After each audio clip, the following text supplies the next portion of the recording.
Chris, I think. Well, listen, Mark. Listen, hold on. When I say, would you have caffeine today? What the hell is that up to do with anything?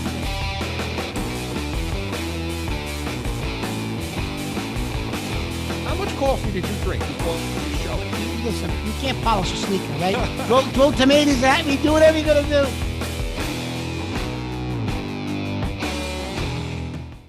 Welcome in to Corso and Catone, this 26th day of January 2021. And I'm joined, as always, by Mark Catone and your calls, 855-313-PATS, 855-313-7287. And we're also joined by our longtime producer and director, Joe Guarnieri, who has us up on YouTube live right now with the chat open. Chat in, call in. We want to hear from you. We have a lot of things to discuss tonight. And we want to hear from you. I want you to yell at Mark a little bit. Tell him how wrong he is about everything. Mark, listen, it's, it's football season. I mean, it's Super Bowl time, actually. You know, we got through the championship games, and I know we want to talk about those and some surprises. I mean, yeah, I think there were some surprises over the weekend and some things we really need to talk about. But, Mark, what were your impressions? You know, we're going to get into that Kansas City Buffalo game first, but overall, what were your impressions? Aaron Rodgers can't win a big game. I'm going to put it out there. I know he's going to be the MVP, and everybody talks about Aaron Rodgers. He can't win a big game, Chris. No, he really can't. And his last 15 playoff games, Chris, he's 7-8. The one thing about him, though, that I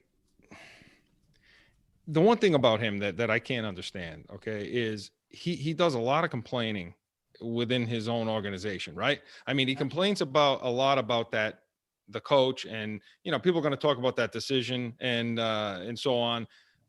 But when it comes time for him to actually get the job done, he just can't seem to do it. And I know we wanted to talk about Kansas City, Buffalo first, but yeah, that was my impression of the game too. But Mark, before we get into that game, because we got a lot to talk about with Brady tonight. I mean, it is what it is. We got just a little bit. just a little bit. I mean, I think New England fans are out there, they're just, we'll talk about that. But listen, Kansas City, Buffalo, anything in this game surprise you at all? Not really. I mean, I've been telling you, Chris, since September that I thought Kansas City was like the old San Francisco teams, those old Dallas teams, when they had Aikman and those guys and the Patriots from the early 2000s where they just hit the switch. And once you hit that switch, that's it, right? And I just thought they were going through the motions in the regular season because it's tough to get motivated for 16 games. But when the playoffs came, they'd hit the switch. And Sunday night, they were down 9-0. They hit the switch. And, and that's exactly what happened. I mean, Mahomes is just, when you watch him play and what he's doing out there, and I'm starting to see him because you can see the maturation of him, Yes. I mean, before he relied a lot on his athleticism. So he's moving around. He's out there. He's throwing sidearm. Now it seems to be that he's reading these defenses. He's pulling guys in motion, and even your dog Toby, even the dog likes Chris. Every time we're on, he's on. He's got to put his 2 cents in that dog. He does. So no, but honestly, I can see him. With that offense, and he's. Again, there was one play in the game where I saw him. He pulled the receiver in motion, put him back. Now, for those of you who don't understand, I mean, quarterbacks will do that to determine, is it man coverage, is it zone coverage? Can they get anything from that motion that tells them, this is what I'm seeing pre-snap, from the defense. And you don't usually see him doing that, but he was doing that in this game at least. And I saw him also talking on the sidelines with Andy Reid and Bieniemy and talking to them about, what he's seeing out there and some of the different things. So I think he's maturing in that regard. And Mark, listen, if that's the case, I mean, I don't know where the league goes from there. Chris, he's definitely maturing because, like you said, and you don't see him force that ball anymore. He throws the ball out of bounds rather than making a throw that's a suspect throw that gets picked. He's now learning to throw the ball out of bounds too. So if he is making that next step, God bless the rest of the league. Let me tell you something. At least until those guys stay, as long as those guys stay with him. As you know, in this day and age, you can only keep these teams together for so long, right? Who wants money? Who cracks up? Who does whatever, right? So but he has a window of time with these guys, and as long as he keeps doing this, God knows how many they can win. Well, and I feel like he's resurrected. I know everybody talked about Kelsey, and he's one of the best. He's one of the best tight ends, and we I don't like. I know he's. Well, your I know your feelings on Kelsey. I can't stand him. I can't. He's just a punk. That's all he is a punk. But you know what? He sort of resurrected him because Kelsey was getting to the point where couldn't take a hit. You know, I'm sorry. He's soft in my book. You know, he can't take it. He's not Gronk. He's not that type of tight end that's just going to pound and pound and pound. You know, he gets up and he celebrates as if he is, you know, but they're certainly not that. But Mahomes, he makes that guy so much better. You know, you see Mahomes rolling out to his right, or even to the left sometimes. He just throws back across. And sometimes, and that's where Kelsey's just living. He's living in between those zones. He's sitting down in those crossers. And if you have to play cover 2 against that team, you got to put 2 safeties deep because you can't deal with that speed going across the field, you know, with Hill and all those guys. So Kelsey's living in that middle zone there, and Mahomes is rolling out and just throwing across his body and finding him every time, Mark. So it's almost impossible to cover the tight end. Did you see Hill almost outrun the entire Buffalo team on that one play? He cut across the field, and he ended up, they pushed him out. I think they got him out of bounds at the 5-yard line. He cut across one end of the field, cut back to the other end of the field. It was ridiculous. He's so fast. It's insane how fast he is. He is, and he definitely is. And we're gonna, you know, I mean, Belichick's getting crucified right now, you know, and he should get crucified. Yeah, he is. But the one thing I can say about Belichick is that guy comes up with a scheme to stop that team. He understands how to stop that team. And I think the Patriots were built to stop that team with a good secondary, with good corner play, good safety play, and just a lot of them on the field at once. Yeah. And bringing that zero look where he brings everybody to the line of scrimmage, drops a safety back, and the 2 corners are playing that bail technique where they're just running with them. And so, I mean, but unless you have the personnel to do that, that's the only way you can slow it. I mean, let's not forget, it was sick when New England played Kansas City this season, as bad as they were, and as little as they had on the offense at the tight end position was invisible. And for that particular game, Newton didn't even play. You had no quarterback. You know, you started with Hoyer, ended with Stidham, and it was 6-3 at the end of the third quarter. That tells me is that defense is clearly designed to stop that. But if like Buffalo doesn't have that, you know, Tennessee doesn't have that. I mean, Chris, what did you think? What did you think of Allen's performance? Since we're critiquing that particular game, what did you think of Allen's performance Sunday? You know, Sunday? for all the accolades he gets, you know, and you hear that, you know, you hear that from the commentator, even like Tony Romo's talking about that in the broadcast, and you know, in the pregame show, some of these guys. In fact, I was listening on the other pregame show, Terry Bradshaw was drooling on himself. Right, I love Bradshaw. Yeah, but Terry, you know, but some of these guys are anointing this Allen as if he's, you know, the second coming of Brady, and I didn't see it in this game. Please. I didn't see it. Well, I mean, Mark, what are your impressions? Listen, I've been telling you that I'm not impressed with Buffalo. I think Allen's overrated. I've been telling you that all year. They should have lost to Indianapolis. The kicker left 9 points on the board, 6 to 9 points on the board that 6 game. 6 points, I think. 6 points. I mean, Indianapolis and Rivers missed guys wide open. He underthrew them. He overthrew them. I mean, Indianapolis should have knocked them out. Bills Mafia in the first game. So I'm not impressed with Buffalo. I'm going to be honest with you. I know they won. What did they win? 12, 13 games. I get it. But there's something about that team. They don't pass the eye test to me, Chris. I know they won a bunch of games, but I don't know what people were watching, because whenever I watch them, yeah, I know they came up here and they kicked the living crap out of us in that last game. They came up here and played us. But, I'm not impressed by that. They just don't pass the eye test to me.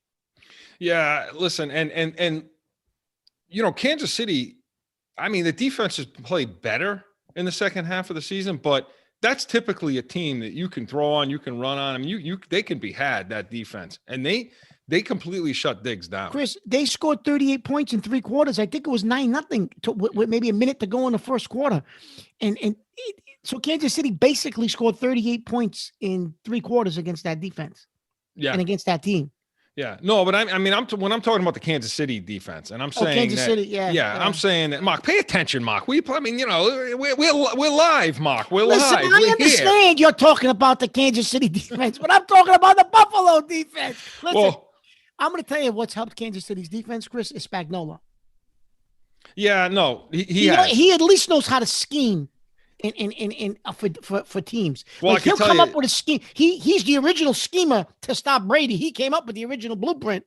Yeah, well, they took away Diggs. They did take away Diggs. Boy, was he frustrated on that sideline. My God, he was talking, and Allen, I saw Allen go over to him and put his hand on his helmet, try to talk to him, but that guy was frustrated as hell in that game, and they the secondary did a good job against him. But Mark, to your point, and I mean, we found out later that Beasley was playing on a broken leg or something like that, a la Edelman style, which, by the way, anytime Beasley's brought up, Mark loses his mind a little bit over something like that, right? Please, Chris, he should have been up. Listen, you know how many guys we've passed on? Because you know why? Because we wanted to take your buddy N'Keal Harry in the first round. That's bum. I tell you what, we've done with the Pats Nation, we've done 16 post-game shows, okay? And I think N'Keal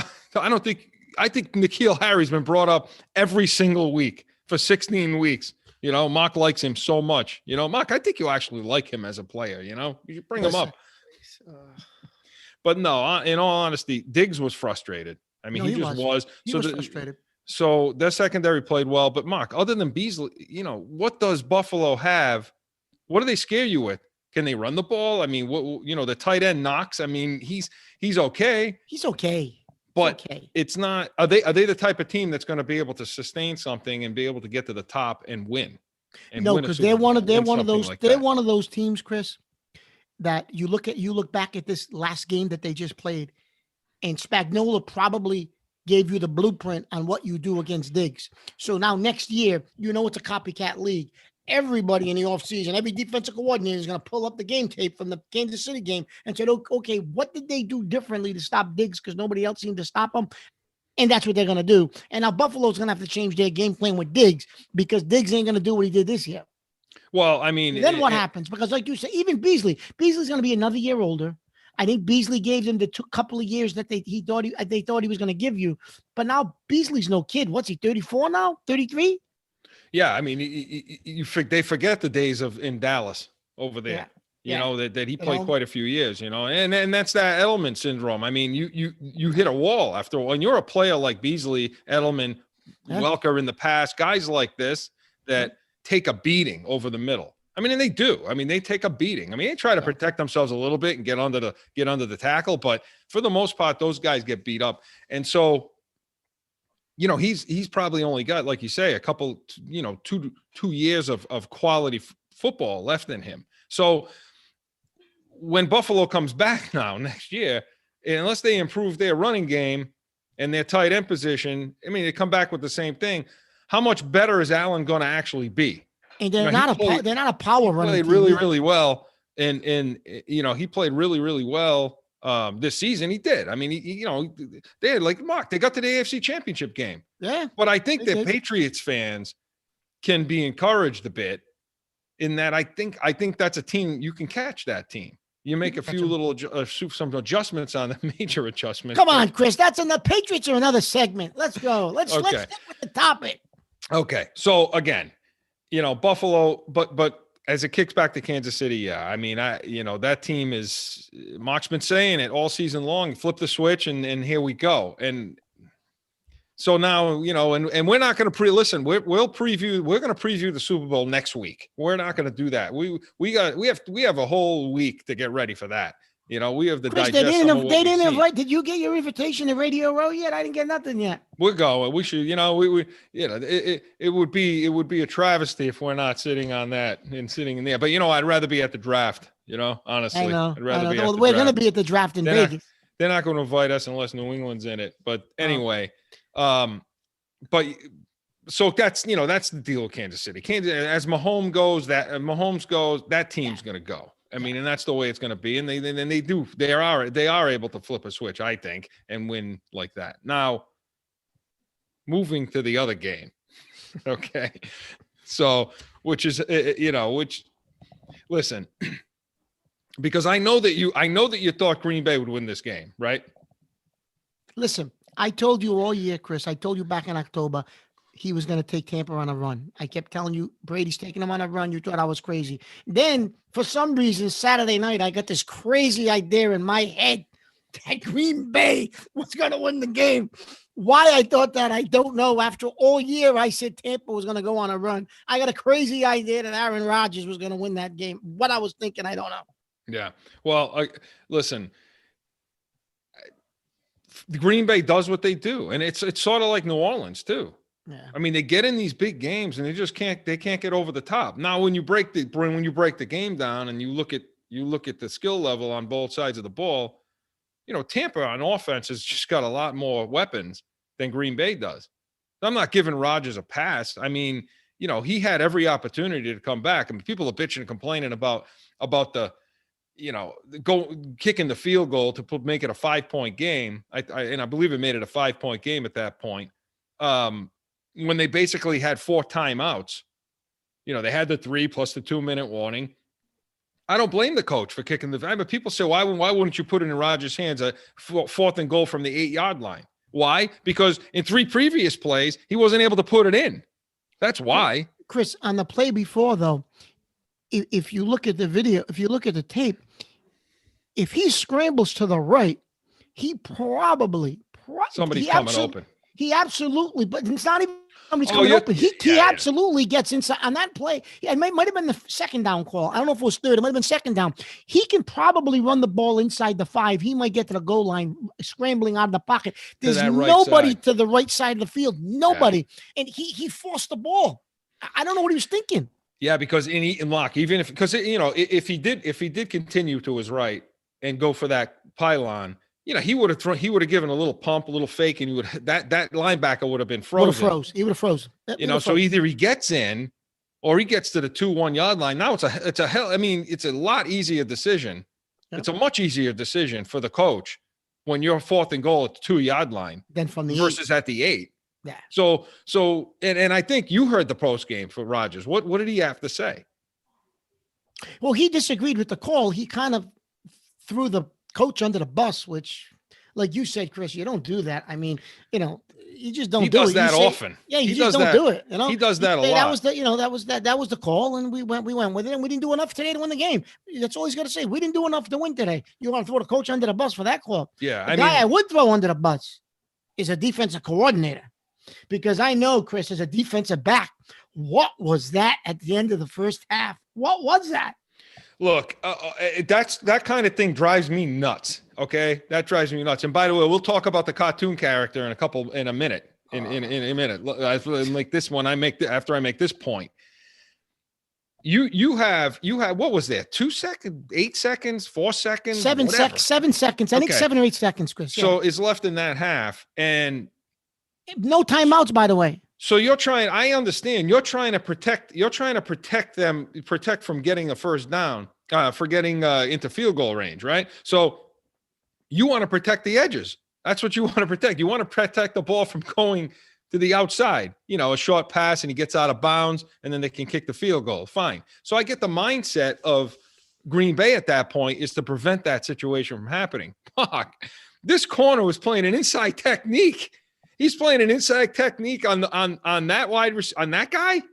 Are you kidding me right now? I mean, look, that you're right. That defensive coordinator, in Green Bay right now, if he's not getting lambasted, I don't understand it. And that coach. So if you want to criticize the coaching staff, criticize them for that nonsense versus the fourth and goal from the 8. That's on that fourth and goal from the 8's more on Rodgers than anybody else. He can throw his coach under the bus all he wants. Take off and run. Do what you've been playing for how many years has Rodgers been playing? 13 years or whatever it is. Yeah. And you don't know enough to get to that pylon? That's ridiculous. Okay. But that play at the end of the half, yeah, you're right.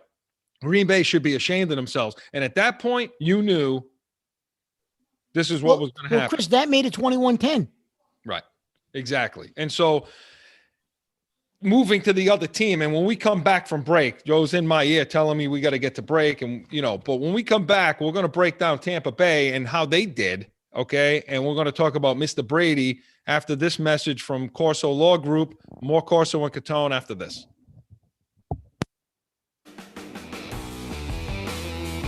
It's that time again for a timeout for a message from one of our sponsors. No one ever thinks they will be in the need of a criminal or traffic lawyer, but things happen. Corso Law Group is Arizona's leading criminal and traffic law firm. Their 20-plus years experience and attention to detail has helped thousands of people all across this great country who found themselves in a situation in Arizona. So whether it's a traffic ticket or if you need reduced DUI or more serious issues, call or go online to CorsoLawGroup.com and talk with these expert attorneys who I know will help you. Corso Law Group.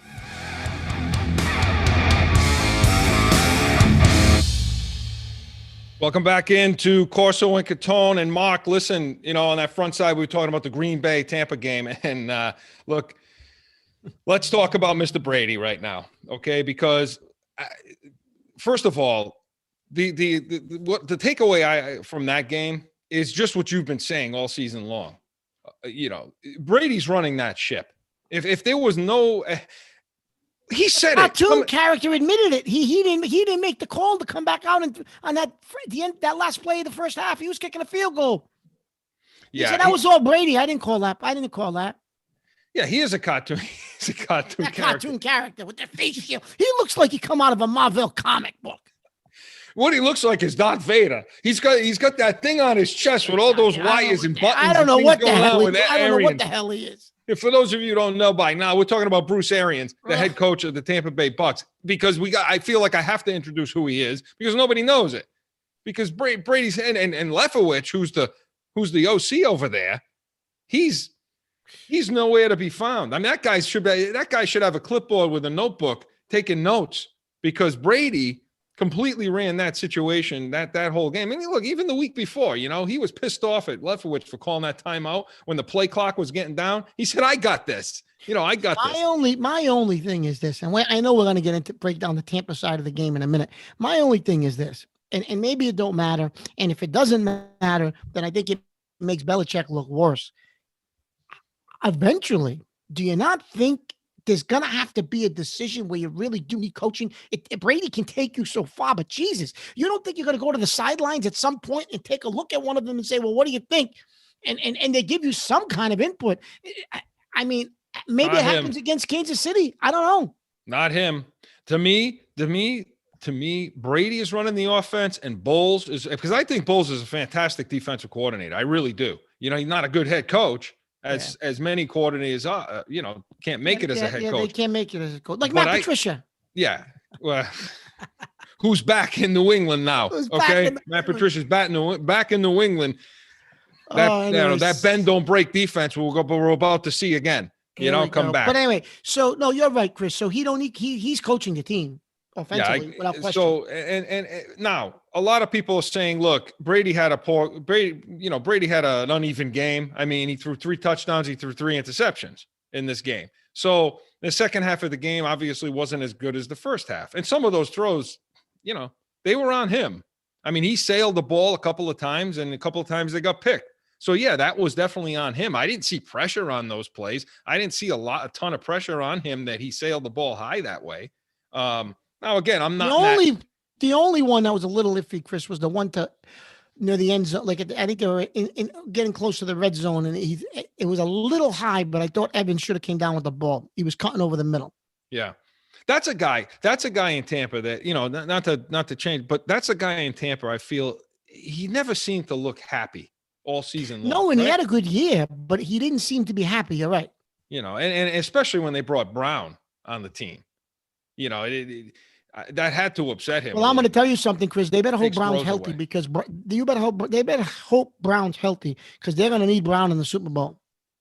No, I think so too, because and don't do what you're doing right now, Mark. Don't break down that game. I'm not breaking down the game. Because if you're going to do that, then I'm going to make you give you a pick right now. No, I can't give my pick. Right. I can't give my pick. So, but no. So the second half of the game was a little uneven. You're right. No, but still, I still say that he controlled it. He, as he can do.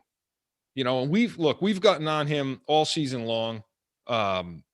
Chris, we do you know I was looking at a stat that in the regular season, when he's thrown 3 interceptions or more, Brady is 0 for 9 in his career.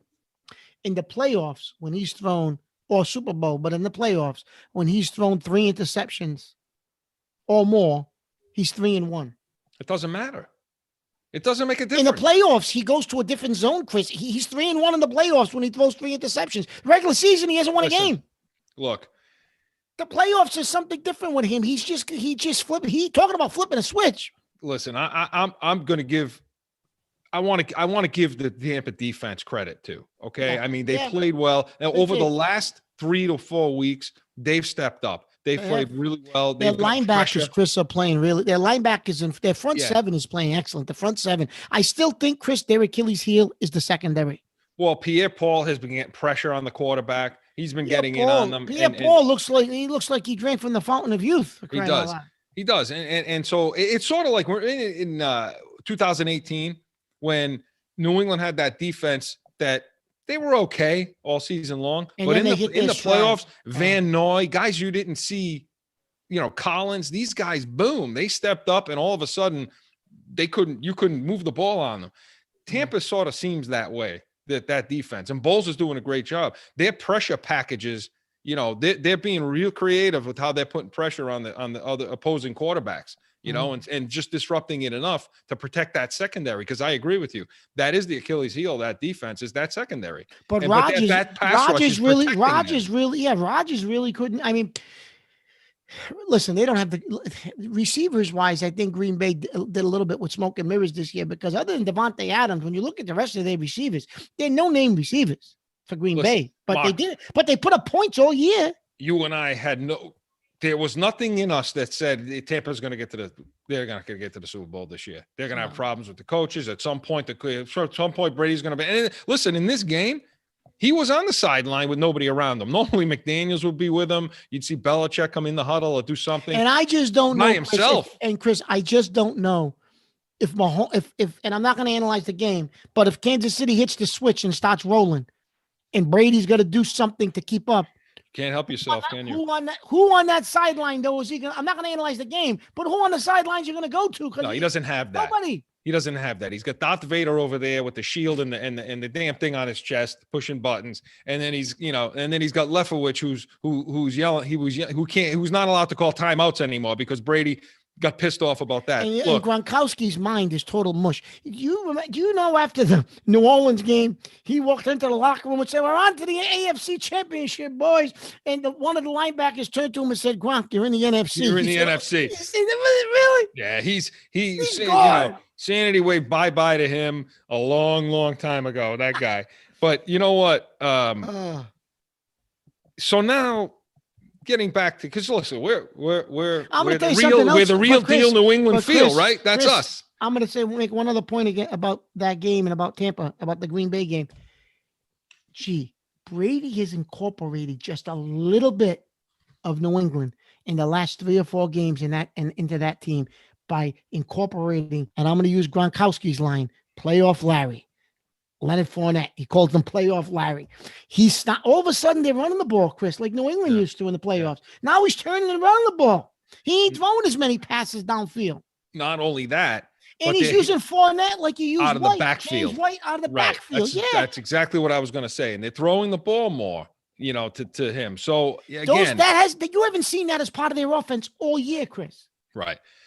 again, he just, there's nothing he hasn't seen before. So now here we as we bring this back to New England, Yep. okay? And because look, I don't think there's, I mean, we did a segment all season long, Brady versus Belichick, and that was always sponsored by Studio 42 Designs in North Providence, Rhode Island. We did this segment all season long. And, is it Brady? Chris, is it Belichick? you were ahead of the curve with that segment because now that's all anybody wants to talk about is Brady versus Belichick. Well, I'll tell you what. Is there any question now? Let me ask you a question, Mark. What the hell do you think's going on in the Belichick house right now? Well, the girlfriend, or whatever she is, his wife, whatever she is, she got into it on Instagram with somebody. She was fighting last week with somebody after the New Orleans game about, the fact that, the lady said something about how did you let Brady go or something. And she got into it with her and said, well, he didn't even score yesterday. Well, he actually did score. He quarterback sneaked it that day. And then she made herself private on Instagram. So you don't think they're reading what's going on? This is eating him alive. It has to be. It really, really, really, it has to be because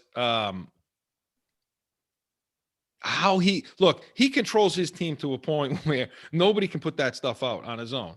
He can't even control that in his own house, which means if she's putting that stuff out there right now, what the hell do you think he must be saying? He must be ranting all over the house right now, about this because he looks terrible in all this. He looks terrible. He let the guy get away. He's the guy who let the best football player, and I'm saying it now, okay? Tom Brady is the best football player to ever play. Not Jerry Rice. He surpassed Rice. Because for the position he plays, okay, which is to me, if you're going to say if we've always said this, the toughest position in all of sports to play is quarterback. I don't think many people can argue that point. So if this guy is the best to ever do it by leaps and bounds, the best to ever play that position. I mean, he's surpassed Montana, anybody Manning, anybody you can put second. Okay. Johnny Unitas, whoever. Okay. So if you say that, you have to think that he's the best football player to ever play. And this guy let him go.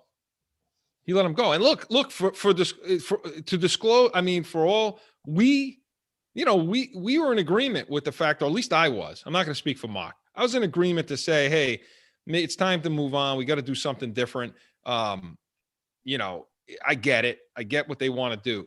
But I qualify that by saying I thought that, but I also thought they would do something about it.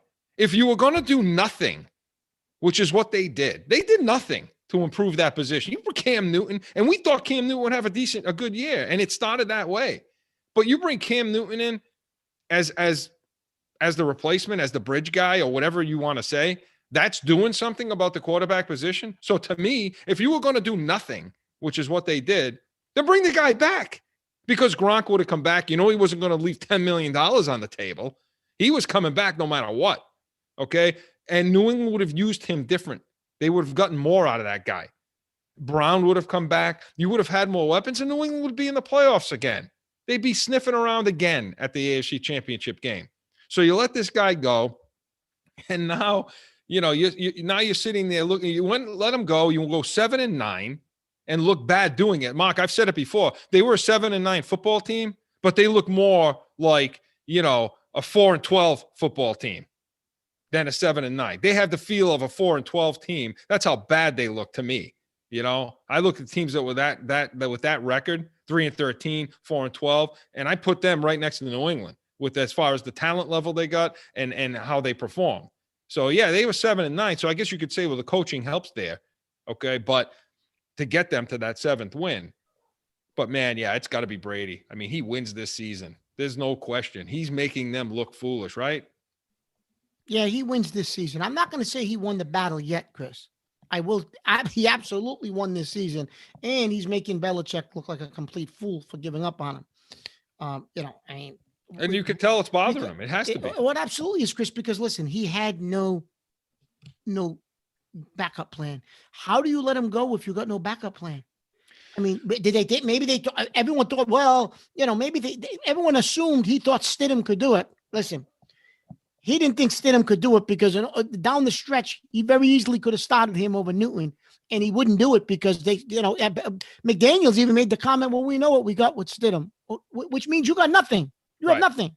You have nothing. That's how bad Stidham was, that he couldn't even play over a guy that threw only eight touchdowns all season long. That's how bad he's got to be. So the evaluation process, I mean, they've done nothing to replace him. And so now there are many people out there that are now questioning Belichick.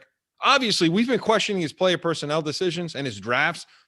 We've been doing that for 3 to 4 years. His drafts have been atrocious. They're awful. Leaving guys like Metcalf, leaving guys like Jefferson, A.J. Brown, passing on, Samuel, all these receivers to take N'Keal Harry.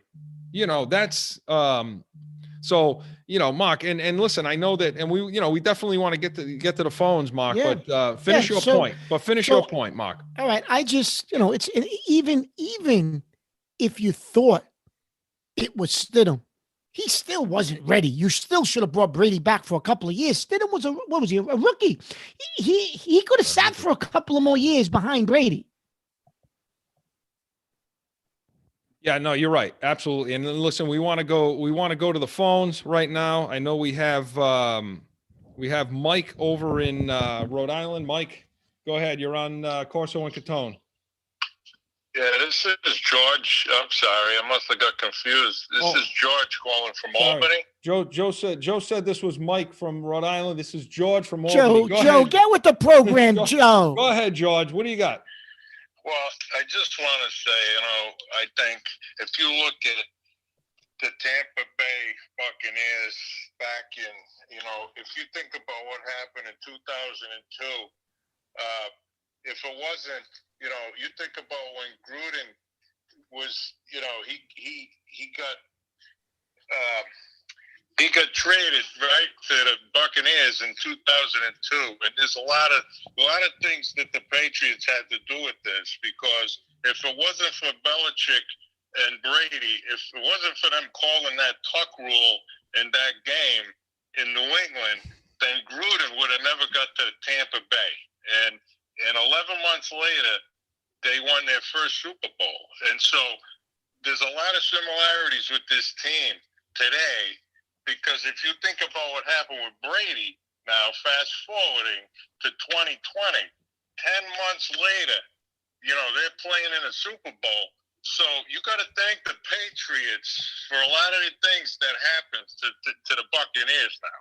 Okay, I don't know what you guys are talking about, but I'm just saying, it's got to be something that goes on the show, because I think it's very important. I mean, 2002, 2020, there's 2 zeros and 2 twos. There's a lot of things that are happening that, you got to thank the Patriots for this stuff. And that's all, I mean, there's a couple other things I could throw up there, but just wanted you to debate that a little bit. Thank you, and thank you for the call, George. Thanks, George. I'm not sure what George is what he's doing up there in Albany. It must be real cold, It's cold and snowy up there. Must be real cold in Albany, and he's warming himself up with something going on. George is talking about things that happened. I think we're going on 20 years on that now, Mark? 20 years. Yeah. That tuck. He's talking about the tuck rule and and all that. No, but we thank you, George, for the call. We really appreciate that. I think George is making he made the correlation though that Tampa Bay's on the verge of their second Super Bowl, and he's saying they're going to thank New England for both of them. Gruden ends up there because of what we did to the Raiders, and they're going to win maybe a second one because we gave him Brady. Yeah, no, I get what he's saying. I understand, and yeah, I mean. Because honestly, he was the only offer. It was really the only offer out there for Brady was Tampa. So and then so I guess in a sense, if you want to bring it back around that way and say New England's responsible for Tampa Bay. Now, if they win it, then you can. Well, George, we want to hear from you next week or 2 weeks from now. If Tampa wins the game, I think George will be pretty happy up there in Albany, having keeping himself warm with whatever he's doing up there. So, George. but yeah, listen, George is going to come on in 2 weeks if Tampa Bay wins it and tell me what kind of bourbon he's drinking up there. Right. So now, Mark, Belichick, he looks He looks pretty bad right now. Does it improve? Does he? Well, I heard a lot of people asking the question, now questioning his coaching ability. We've questioned his player personnel ability, his ability to draft over the last few years. Maybe that's a product of some of the personnel. And we talked about last week. They've lost at least 4 people at the director level in the player personnel department. That's a big deal. I mean, you lose people at that level, New England, I'm talking about. That's a problem. Caserio is now left, which I honestly think is okay because now you get some fresh blood in there. But a lot of people are now questioning the coaching ability and saying, is Belichick the same coach as he was in Cleveland? I mean, Mark, what do you think? Well, Chris, you've brought this up a few different times during the course of the Pats Nation about the fact that this has become a specialty league. And Belichick preaches versatility and guys that can do everything and guys that can do all these different things, linebackers and safeties and all these different, and guys that can move across the line of scrimmage as a defensive tackle, defensive end. And that's not what the league is anymore, Chris. It's a specialty league. You've brought this up numerous times during the season, and Belichick's still stuck in that versatility mode. Because of that, is what this league has become beginning to pass him by? I think it's a question that needs to be debated.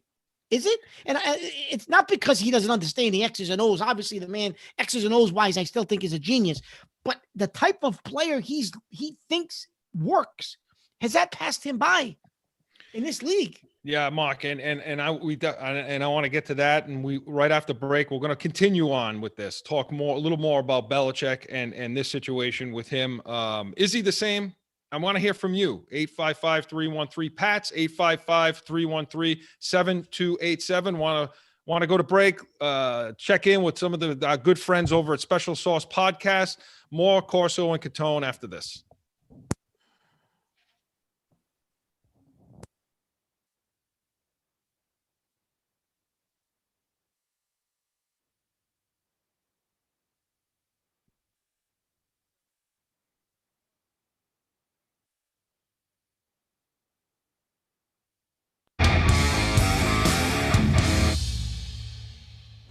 How do I get to the point where I understand my passion enough to communicate it outward and dial myself in so that I can craft my own sauce? But you don't have anyone that's going to give you the right advice. Now you do. We've been discussing where we live and what areas do we want to always talk about. And really, it's startup, it's finance, and drive. We are Special Sauce Podcast.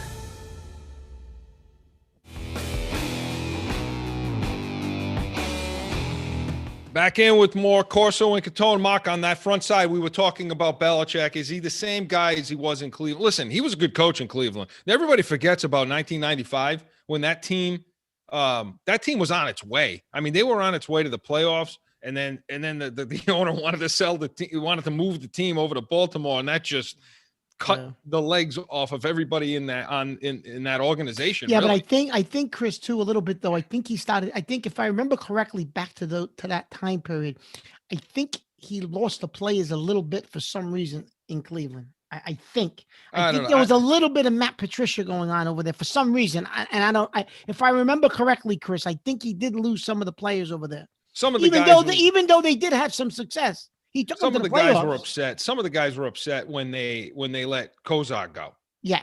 You know, and I think he lost some players when he did that over there. Which had to be done. It absolutely had to be done. Absolutely. But Mark, when you fast forward to now, look, I don't think it's fair. I don't think it's a fair credit. I don't think it's fair to say this guy doesn't know how to coach. This was all Tom Brady. Belichick had nothing to do with it. Look, if you look, we heard Willie McGinnis talking about this, longtime Patriot. Is in consideration. But Mark, I mean, and yeah, we want to get to the phones. But Mark, make that point about what McGinnis had said. McGinnis thought that in 02, 03, 04, that time period, it was Belichick who crafted those teams and molded those defenses. Brady had nothing to do. I mean, yeah, they beat the Rams, but that was Brady. That was Belichick. They don't beat the Rams, the greatest show on turf, without what Belichick came up with on defense. And McGinnis made that point. So he said it was a combination of the two. Maybe Brady, the last couple of Super Bowls, had more of an influence because of what he was doing on the field. But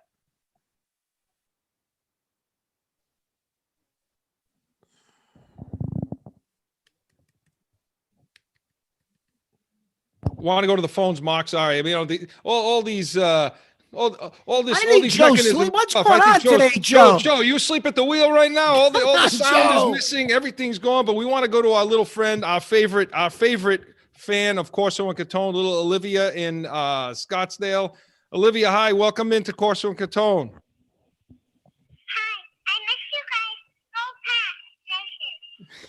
Really, thank you, Olivia. We appreciate the call. Thank you. Yeah, and Olivia's right. Go Pats. Everybody, we can't forget. We can't forget that it is a New England show. We're still big Patriots fans. Everybody's out there. Olivia reminds us all to stay. Let's just keep vigilant. We're gonna make sure the Patriots get back. But Mark, getting back to Belichick, yeah. Look, I don't think it's fair. Okay, because if you look at the Super Bowls. If you look at the Patriots' early success, 2000 to 2001 to 2006, okay, and before they went in, came and got more Stallworth, Welker, and they loaded up. But if you look at those Super Bowls and that run that they had, I mean, Brady was good. Brady was a game manager. He was good, but he was a game manager. Say he was better than that, but he was. I mean, he came up with drives when they needed it. A couple of times in Denver in the Super Bowls. He did. But that was very much a team. That was a team effort. That was, that they did that as a whole. And Belichick, look, he brought the guys in. His drafts were pretty good back then. They had some guys that were. They had holdovers from Parcells, too. They did, but he did a phenomenal. Listen, the game that you need to go to in order to make this point is the 2001 Super Bowl against the St. Louis Rams. Because they were the Kansas City Chiefs before they were the Kansas City Chiefs. They were actually probably better, maybe. The greatest show on turf. And the Patriots made them look, the Patriots, they made them look pedestrian. They punched them in the mouth over and over and over in that game. And he went to that team and said, look, we're going to beat this team. The way we're going to beat this team is with the secondary. It lives and dies with you guys. He put a scheme together that nobody could do against Kurt Warner and company. So the point is, Chris, earlier in that year, when the Rams came to New England, the Rams never, ever thought when they looked at the Patriots record that they would ever see the Patriots again. And Vermeil made the mistake of saying that was the most physical team that was the most physical game we've ever played. We couldn't walk the next week, our guys. Well, guess what? You had to play him again in the Super Bowl, and Belichick kept that in the back of his head, and he made it even more physical. Martz, your friend. No, Martz was the offensive coordinator. Vermeil was the coach, wasn't he? Yeah. No, he was gone after retired. 2000, and then it was I'm Martz. losing my mind over here too. I forget. Mark, you're getting old. I'm getting old, Chris. Jesus. This is but the point is. Belichick made that game even more physical, Chris. I agree. I mean, he pushed all the buttons. Let's not forget, Brady went out of that game in the AFC Championship game. He went out with an injury, and Bledsoe came in, threw that touchdown to Pat in the back corner of the end zone. See, we remember. Okay, and Chris, it was Belichick who stuck with. I'll Brady. Remember for both of us. How's that? Okay, and it was Belichick, though, who stuck with Brady. The big question after that game was, well, do you stick with Drew? And he said, no, Tom gives us the best chance to win the Super Bowl.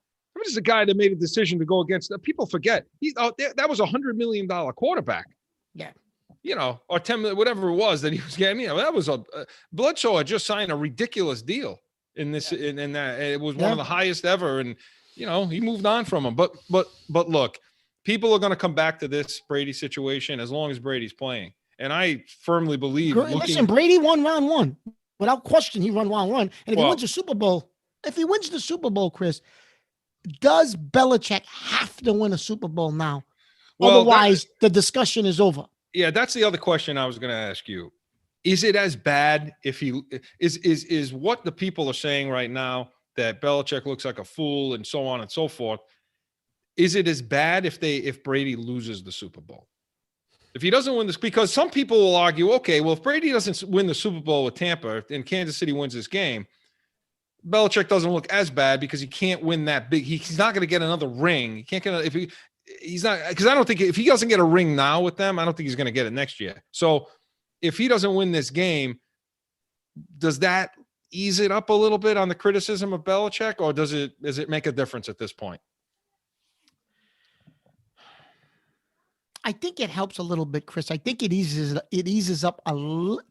When I say a little bit, I mean minuscule, because I still think Belichick looks real bad, Chris, because he basically said this guy, it was time to move on. The guy's like washed up, and all of a sudden he's got you in a Super Bowl, and they're only in the Super Bowl because of him for no other reason. Yeah.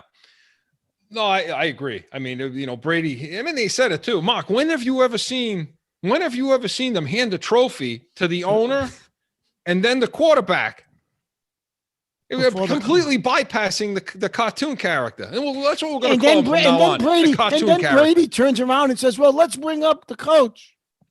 Right. Yeah. Let's get some other people up here. He said, some other people up here. What do we, and then the coach said, and then the coach comes up and says, Tom made all this happen. He made us believe that we could do this. I mean, look, that's the bottom line there. I think it lessens the criticism just a little bit, like you say, if he loses the Super Bowl. But what I think Folks, I think the predictions are next week, but I will give you a little hint. I don't think you can't help yourself. I don't think Chris thinks he's going to lose. Well, here's the thing. Okay. What I think this did is, and I think the ship has sailed on this. I think the damage is done, whether he wins or loses. This is and for his girlfriend, wife, whatever she is, Linda, I think her name is, for her to get on any Instagram tweets, I don't know about any of that, FaceTime, whatever it was, she did. Okay. Because now you're showing your age. You don't even know what's going on. So get with the social media. For her to do what she did, and he does, him. I mean, he's batting down the hatches, buttoning it up. He's not letting any information out, and that's coming out of his own house. So you can imagine what he must be like over there. Chris, he must be climbing the walls, pissed off. How about this? How about you're the head coach? Well, who's he going to be pissed at him? But Chris, how about you're the head coach of New England Patriots? You're president. You're whatever title he's got. I don't know what he's got. And it comes out today that Bob Kraft calls Tom Brady to congratulate him. Congratulate him. Listen. And that's something we talked about right after the game. We talked about the Crafts and what they must be feeling right now too, because look, for better or worse, you're the owner of that team. I mean, you can trump anything that Belichick does. I mean, that's who you are. Yeah. So, in Bill we trust. I mean, they gave it to him. I think when it came to Garoppolo, I think the owner stepped in in that situation. So I don't think he was going to do it again. So Chris, so here's my question. If you stepped in with Garoppolo, okay. So in 2018, maybe, right? When Brady says, I'm going to play till I'm 45 years old. Yeah. As the owner of the team, do you not sit him down with Belichick and say, okay, he wants to play till he's 45. He shows no signs to me of we keep going to Super Bowls. How do we keep him here till he's 45 years old? What needs to happen in order for him to be here until he's 45 and be successful? Kraft didn't do that. So I don't want to let Kraft off. I mean, we don't think he did that. I mean, we don't think that they sat down. I can imagine they did at some point. But so then why is he in Tampa Bay if they did? I don't know. Right? And then how about today? Brady's father gets on. Oh, you know what? He's always had a big mouth though. He's always had a big mouth, but he thanks everybody. He thanks the whole Kraft family, the gentleman, doesn't mention a word about Belichick, but then at the end of the quote says, well, gee, he must be on the hot seat over there. Yeah, he throws that in. You know what? They've all been hanging around with Giselle too long over there. Is it Giselle, whatever? They've been hanging out with her too long. They all have bad attitudes as far as I'm concerned. That's my only thing with Kraft, Chris, is how do you not, if you make the decision with Garoppolo's going, and this guy's saying he's playing till he's 45, how do you not sit down and say, okay, how are we making him stay here until he's 45? What are we going to do, boys? I mean, what does he want? 25 million? What does he need? How do we do it? And how do we make sure that we're competitive until he's 45? So that I don't get. You make the move with Garoppolo, but then you don't do the next step, which is making sure Brady's here until he retires. So I don't get that. Yeah, it clearly looks like a mistake now. That I don't get. There were people that understood some of that at the time and said, well, look, you're in uncharted waters right now. Yeah. You got a guy playing at 41, for whatever he was, 42 years old. Chris, how about the What do you- current how do quote? you- Do you have that current quote? What did current say about Ruth? Well, is this okay? Is this as bad? Well, to finish the point, it now looks like a mistake. I mean, a lot of people, if you want to play 2020 hindsight, you want to be that Monday morning quarterback, which everybody in New England is doing right now. And God bless the people that saw it from the beginning and saw that. But there were a lot of people that understood it, that understood what needed to happen with Garoppolo at the time, because they did win another Super Bowl after that. But yeah, if you weren't going to do anything at that position, that they did nothing in 2019 or 20, then how, why not sign him then? What's the difference? What, it doesn't look like he's got any stop. But yeah, no, the quote was this. And the question becomes this: is this move in New England of allowing Brady to go to Tampa, is this as bad as the Babe Ruth trade? Is this as bad as letting Babe Ruth go to the New York Yankees way back in, forever ago? Is it as bad? Does it surpass that as just as bad or just as bad? I mean, I say it's just as bad. You got the greatest player in the history of the NFL, but Ruth, arguably, right? We're going to say he's the greatest player in the history of baseball, right? Is that what we're saying? One of, right? So he's one of. So Brady, we think, is the GOAT, right? Not just the GOAT of quarterbacks, the GOAT of GOATs, right? Yeah. So how is it not in the same category? I think it's probably is. I would have to. It's not like he went to the it's not like he went to the Giants, right? That would have been really bad, but he still, you let him go. I would have to say this: if he wins championships with the other team, then it's as bad. Because, I mean, let's not forget what Babe Ruth did after he left the Red Sox. No, you're How right. many championships did he win in New York? No, you're right. It takes that to make it as bad. I mean, everybody's lambasting Belichick right now because Brady's in a Super Bowl. Yeah. Now, if he loses the Super Bowl, if he doesn't win another championship and he doesn't get a 7th ring, that's not as bad as Ruth. Because Ruth went on to make. I'll give you that. To be one of the architects of what that team became, the New York Yankees, right? Yeah, I'll give you that. And like what they say about the stadium, right? That Ruth paid for. The house that Ruth built. Yeah, that's right. And the house that Ruth built. So yeah, I mean, I think that remains to be seen. I don't think that question can be answered right now, but I think it will be able to be. Chris, answered. I don't think the Belichick Brady question has been answered yet. It's round 1, and we agree Brady won round 1. Obviously, he's playing in the Super Bowl. But I don't think this story is over because Belichick's still coaching, obviously, and Brady's still playing. So what my point was going to be though about if he wins or loses is this, and I think the ship has sailed on this already. Regardless, Belichick, from what you're hearing and seeing, and that he's not happy with what's going on. The fact that Brady's in a Super Bowl again tells me that Belichick's got to up the ante. So New England fans, you have to be happy as hell that Tampa's in this Super Bowl, and even toying with Brady winning it, because what does that do now? That forces Belichick to say, I got to spend all of that $100 million. I better draft better. I better get to. I don't think bringing Matt Patricia in is leading in that direction. But I have to spend this money. I have to get us back. If he's that upset over what's going on, I would think he's going to do whatever it takes to get this team back, at least back into the playoffs. Mark, no? Yeah. Well, now they're saying, Chris, that they're going to cut the cap a little bit because of financial restriction, financial stuff from COVID. That they, instead of having 100 million, you may have between 60 and 80 million. Which is still going to put you one of the top 5 teams in the league for cap space, right? It's still going to be one of the highest, like you say, one of the highest teams. I think it's top 3. So Chris, listen, he has to do something like he did in 2007 for this team. The only problem is you don't have a quarterback. Well, in 2007, you had a quarterback. And You that don't have a brings us to quarterback. that. Yeah. Look, I mean, Tony Romo made the comment during the game. He's talking about Pats will be. He started talking about who are the teams in the AFC.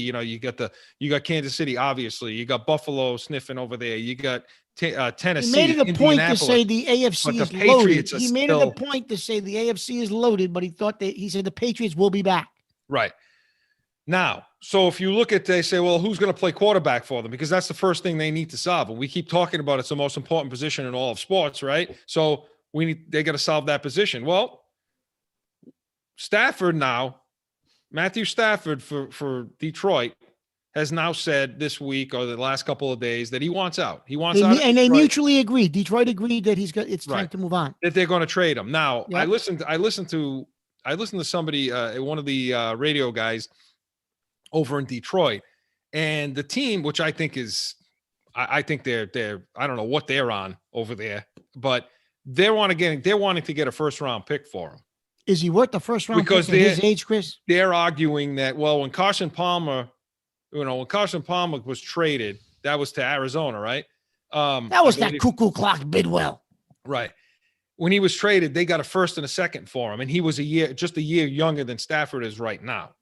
But to me, that was a bad trade. That, at the time that happened, he wasn't worth a first and a second. And I don't think Stafford's worth the first round pick. And you're not going to give the 15th pick. You're not going to give the 15th pick in the draft for Stafford. You're just not going to do that. Because Belichick is never giving up. Listen, unless he shocks us, Belichick is never giving up a first round pick for Matthew Stafford. He'll offer a second, a 2, a 3. That I can see, because look, Matthew Stafford, he played for Detroit, which that's an apology right there. Okay, Chris, for anything he hasn't been able to do. Does Patricia coming here, even if they're willing to do a second or a third, does Patricia coming here make Stafford say, "I'm not going there"? I don't know. I mean, in the first year, Patricia really ruffled a few feathers over there. He had the bad language and whatever went on there. But then in year 2 and 3, year 2, he came back and it looked like he mended some of those fences. And again, he's not the head coach. He's not the head coach. I mean, I think Stafford's looking for a place. I mean, personally, and Stafford's going to be working with McDaniels more than anybody else. Yeah, and personally, I feel like Indianapolis is probably the front runner for him. I think it fits. I think he's a perfect fit there, and I think they're ready. I mean, Rivers. If we watch Rivers play, he was one of the reasons they didn't beat Buffalo. Yeah, they should have beat Buffalo. And so you can see that happening. But look, Stafford's on the table. And I agree. Second round pick, a 2 and a 3. Okay. Stafford, Garoppolo. We've talked about Garoppolo many, many times. Well, Stafford is also mentioned, Chris, in San Fran. He is. And if he goes to San Fran, then obviously that Garoppolo's on the block at that point. And the value goes down as far as what you need to give up, the capital to give up to get him. There's obviously Newton on the table. They're going to bring him back. Watson is a long shot. I don't see that happening at all. They're not bringing Watson back. Chris, what about Aaron Rodgers? And we got to get to the phones. But Mark, make the point about Aaron Rodgers. Makes the point. Everybody's uncertain next year in this team, and I don't know what my positioning is here next year. I know we tried to clarify that statement on the Bill Coward show today, on Coward and Hurd today, but. We said, I know they drafted a quarterback in the first round, so I don't know what my status is here, but I can't see Green Bay giving him up for cheap, cheap either. No, Mark, I agree with you. I mean, they're never gonna let him go. And again, I don't know how long he's got left on that contract. Roger. I think he's got 2 years left. Got 2 years left, but the way he throws. The way he throws the coach under the bus, I don't know if that's a guy Belichick wants. No, maybe, I don't think he pulled that move in New England. I really don't. But here's the thing. I mean, I don't know. Has management had enough of Rodgers' act too? They may have, Chris, but what is he worth? So what would it take to pry him out of there? Well, I don't know. I mean, they're going to want. If Detroit wants a first round pick for Stafford. So do you give up the 15th pick for Rodgers? Let me ask you that. At this point, how many years? He's 36 years old. He's going to be 37, 36. Going to be 37. Does he give you 4 years in New England? With New England's draft? Look, with New England's draft history, yeah, I'll give up the 15th pick for Rodgers because they draft terribly. And Mark, we need to go to the phones. We got Chad in Kansas, and I think Chad has a few things to say about our comments about the Carson Palmer deal. Go ahead, Chad. You're in. Go ahead, Chad. Hey guys, well, first I want to give my condolences to you, Chris, for your loss. And just you and your family know we're all thinking about you over here. Thanks, Chad. Yeah, so go ahead, Chad. Yeah, the Cardinals, when they got Palmer, they only gave up a 7th-round pick, and then they swapped their first-round pick with the Raiders. So they didn't really give up a first-round pick; they just swapped it. Okay. In my opinion, they got a steal there because he was pretty productive here. So along with that draft line, I know Belichick, from what I gather, I haven't watched the NFL in about 2 years. He always, accumulates picks. Trades away the early picks for later picks. So do you think? So he could take guys from Rutgers, Chad, right? What's that? So he could take guys from Rutgers, right, Chad? Well, I mean, it works. I mean, you can't argue with what he's done, but I just say, do you guys think he's going to do the opposite and maybe do something unheard of for him and give up a bunch of picks to try to move up and get one of these quarterbacks? Chad brings, and Chad, thank you for the call. We really appreciate it. Thank you for the kind words as well, Chad. Yeah, I mean, and I listen. I think that for those of you who don't know, on a serious note, Chris did lose his grandmother this past week. So I think we all have our condolences to Chris. But it's been a tough week, and he's doing this show with a heavy heart. And, and you can see a picture of his grandmother and grandfather behind him there. So, our condolences to you, Chris. Thank you. And thank you to everyone out there. We've had such a lot of kind words and well wishes to myself and my family. And we certainly appreciate that. But Mark, Chad brings up a point about the swapping of the first round picks. And that's so, I didn't realize that. So I'm glad he brought that. He clarified that for us. Yeah. And Chad, thank you. He's always a good friend of the show. We appreciate that. But yeah, I mean, look, if they swap first round picks, fine. But I also thought that they gave up. I also thought they gave up another pick too, but he talks about a 7th round pick. The point is if Detroit's looking for a first round pick for Stafford, I don't think Stafford's at this stage of his career is worth the first round pick. I just don't. I don't know. A team that can give that up and be okay doing it would be Indianapolis, because they would. Indianapolis has the pieces. They have the tool. They're good at the running back spot. They're good at the offensive line. They're good at the wide receiver spot and the tight end spot. And on defense, they really came on. No, they got some pieces on defense. They get some pieces. For Chris, a team, you never answered the question. Would you give up on the 15th pick for Rodgers? I told you. I answered it, Mark. You're not paying attention. Oh, you were answering the phone. Come on, Chris. Listen, I would give it up with the way they draft, with the way New England has drafted. I would give it up, but yeah, that's tough at his age. That's really tough because and Chad asked the question also, who do we think is going to drop down?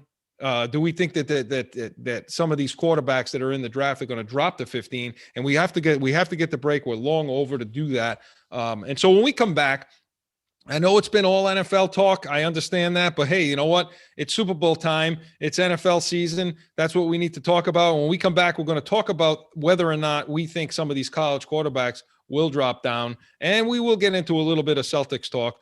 More Corso and Catone after this.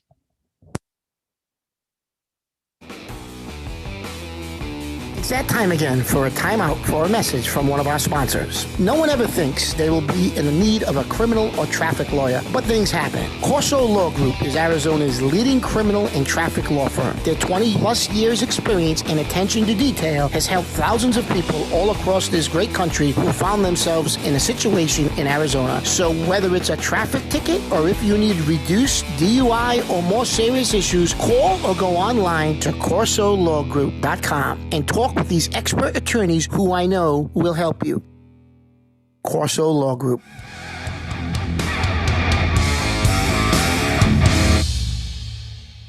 Back in with Corso and Catone, and on the front side of that, Mark, we were talking about some of these quarterbacks that are coming out in the draft here. Obviously, Lawrence is off the table, but Fields, some of these other guys, from Florida, the South Dakota quarterback. Can some of these guys drop to 15? Look, Todd McShay, who's a draft guru, I think he's taken over there for Kuiper, really. Kuiper's, a little bit of weekend at Bernie's there with him, right, Mark? But Chris thinks that the guy from Alabama is going to drop and we're going to draft him. I don't like him, but that's his prediction is we take the kid from Alabama in the first round, Matt Jones. So, Todd McShay has got Fields dropping to 15. Nah, never in a million years. Not after that game against Clemson, Chris. I can't see that happening. I think he's got the quarterback from South Dakota, yeah. going to Atlanta over Fields. Interestingly enough, Chris, I think he's got San Fran taking a quarterback too, which would open the door for Garoppolo. Well, there's the kid there's Wilson from BYU too, and so I'm going to tell you who I like, Chris. And that's where they have Wilson. That it's Wilson, right? From BYU. It's Wilson. That's where they have Wilson going. They have Wilson possibly going to San Francisco. Okay, Mark, Joe, get that name for me. Give me that quarterback's name from South Dakota. Why am I drawing a blank on that right now, Mark? But they have him going to Atlanta, which would give the possibility of Matt Ryan. Well, it would give the possibility of a Mac Jones or a Fields dropping to 15. So Chris, you know who I like at quarterback? I'm going to tell you who I like, and Steve Grogan. Yeah, Grogan the Morgan. Yeah, but still leads Morgan. a lot of.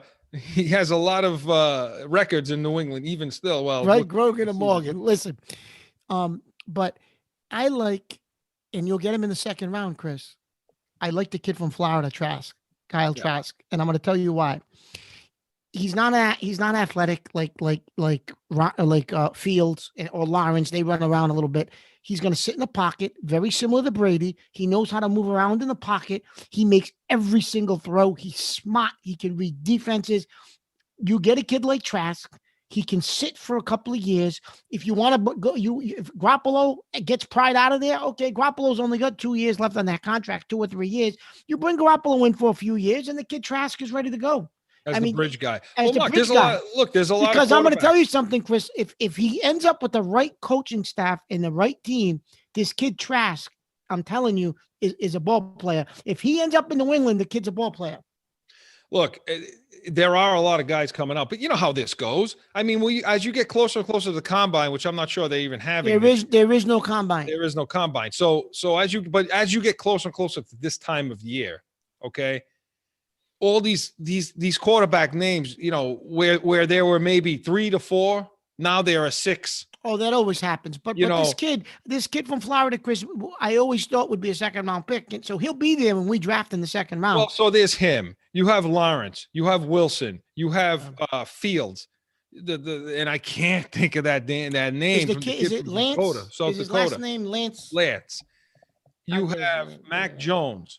These are 6 guys. And so if you're looking at those guys and there's 6 guys, Mark, yeah, I mean, there's a good chance that one of these guys can drop. I'm with you. I'm okay with them making a play for because I honestly think Trey Lance, the kid from North Dakota, because Joe's asleep at the switch today. I don't know what he's doing. So Trey Lance. So Trey Lance is another guy on that list, and everybody's high on him. They only played 1 game this year. Yeah, I don't know, Chris, about him. I haven't seen enough tape on him.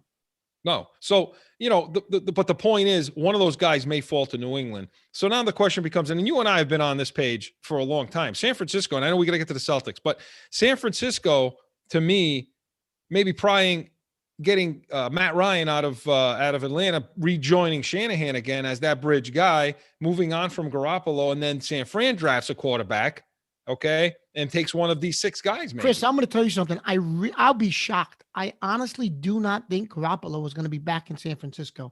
And for a fact that Belichick will pounce. If he can, he'll give up a second for him. He'll give them back what they gave us. He'll give him a second. And I wouldn't be surprised, which is a better pick. And I wouldn't be surprised, Chris, if he throws Gilmore in, because they're dying for corners, because he wants to be able to say, redeem himself and say, listen, I had a 1-year gap, but I told you who my guy was. This was my replacement was Garoppolo. Yeah, now my plan is in place, and Garoppolo will take me to a Super Bowl. Well, then game's on to see if he can do it. Then they better get some player. They better get some. You better go spend money in free agency.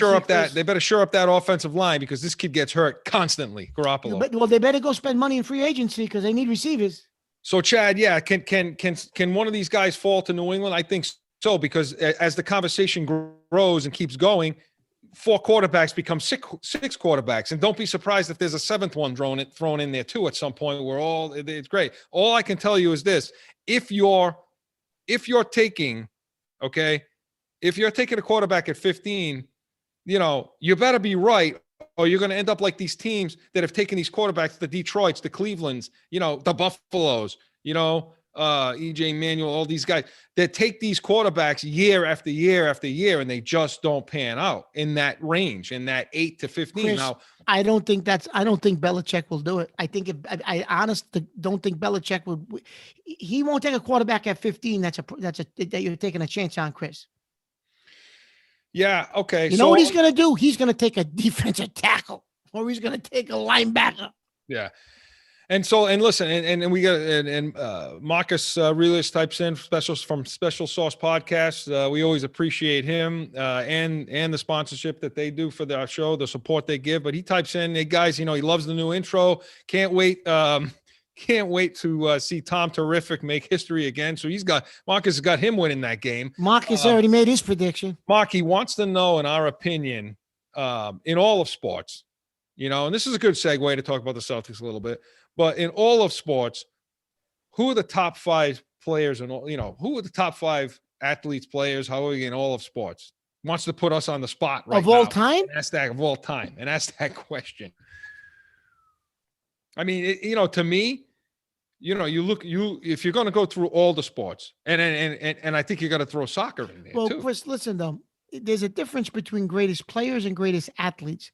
I think the greatest athlete I've seen play a sport, this kid LeBron James is a freak. Yeah. He's not the greatest basketball player of all time. He's probably the greatest athlete to ever play the sport. He's a freak of nature. Look, but he's not Jordan. He's not Kobe. And this is coming off the cuff. So, I probably missing somebody. But if I'm looking at the top 5 guys and I go from 5 to 1, I would say, you got to go way back. I mean, you're talking about players of all time history. I mean, Pele's got to be up there for soccer. You got to have, a guy like Thorpe as far as an athlete, a Jim Thorpe. I mean, you're going back. Are we talking athletes now or players? Well, I mean, players, athletes. Let's just say, then we'll say players. Then I would have to say Bill Russell's on that list. Okay, Pele's on that list. I have to think Jordan's on that list. Brady. Probably Joe DiMaggio could be scratching that list as well. But Mark, and I think this is the point he's probably trying to hint around to, which is Brady. Is Tom Brady the best player, not athlete, player in all sports in history? And I think he's making an argument for that. It's Brady or Jordan. I think he's making an argument for that. No, right. and he can make that argument. I think, Chris, it's Brady or Jordan. If you think that position is the toughest position in all sports, if you believe that is, and I do, and he's the greatest that ever did it, guys went to 14 championship games, which is double the next guy down. It's almost not even believable. They're stupid numbers. 10 Super Bowls, Mark. 10. They're stupid numbers. Who's 10? How do you go to 10? And you say these, they roll off our tongue. And Chris, do you know who I got to give credit to? 3 years ago, I think when he won a Super Bowl, they were talking about he's the GOAT, he's the greatest to ever do it. And they were talking about his legacy. In prime time, Dion said, listen, I ain't talking about his legacy because his body of work isn't done yet. And everybody looked at Dion like he was crazy. What are you talking about? He's 41 years old. He's like, the man's body of work's not done yet. Let's see what he finishes with. Dion knew he wasn't done at 41. Yeah. He knew it. But Mark, we talk about athletes and Chris, and you know what I'm going to throw out there, and then I know we want to segue oh, into we're the running short Celtics. on time now. We're not going to get to a couple of things we wanted to talk Chris, about. I'm going to say this because I just think people forget about what a freak he was and how he redefined the entire position for the NFL. Lawrence Taylor Yeah. was an absolute freak. Yeah, Was a freak. Absolutely. An absolute freak. If He redefined the position forever. If you ask Bill Belichick who the best football player of all time is, he's telling you Lawrence Taylor. He said there's nobody else. I mean, there's nobody else like him. Now, I think when the dust settles, he's going to say Brady. No, I think he will too. But I think Taylor was a monster. Yeah, and he just destroyed game plans. And listen, we got to get the break. We're not going to get to talk about the Celtics, some of baseball topics, but next week we're going to get into the Celtics. So we want to talk about where they rank. We want to talk about that Harden deal that's now about a week or two old. And we are going to get into a little bit of baseball because spring training is coming. Yeah, and the New York Yankees traded to Boston. And one of the topics I want to get into next week is, is the rivalry dead? Because when is New York trading a player to Boston, and they traded Ottavino, the pitcher, who had a 2.7 ERA for the last 2 seasons. So not a terrible pitcher or anything, but they traded him over to Boston for a player to be named later. When does that happen, Mark? We're going to get into that next week too, but we want to get the break right now, hear from our sponsors, and more Corso and Catone right after this.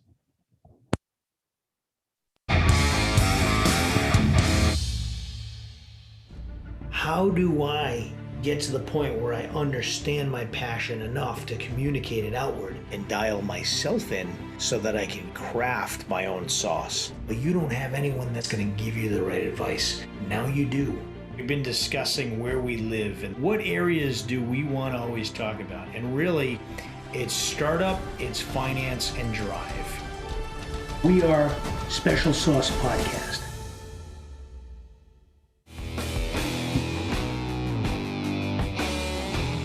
Back in with more Corso and Catone. And Mark, on that front side, we started previewing next week's show, which is what we want to do now as we run short. Bob, I'll tell you what, Mark, the hour and a half really flew by here. And look, I know we talked a lot of football. That's it. But this is the time of season that we're in. We only got one more week to talk about it. Next week, two more weeks. We'll do next week and after the Super Bowl. That's it. And there's a lot to talk about. I mean, hey, look, it's that time of year, and especially up here in New England, even though they're out of it, there's remnants of what's still going on in Tom Brady, and we're going to discuss that as well. So some of the things we're going to get into next week, we definitely want to talk about the Celtics next week because we need to talk about this James Harden deal because, I mean,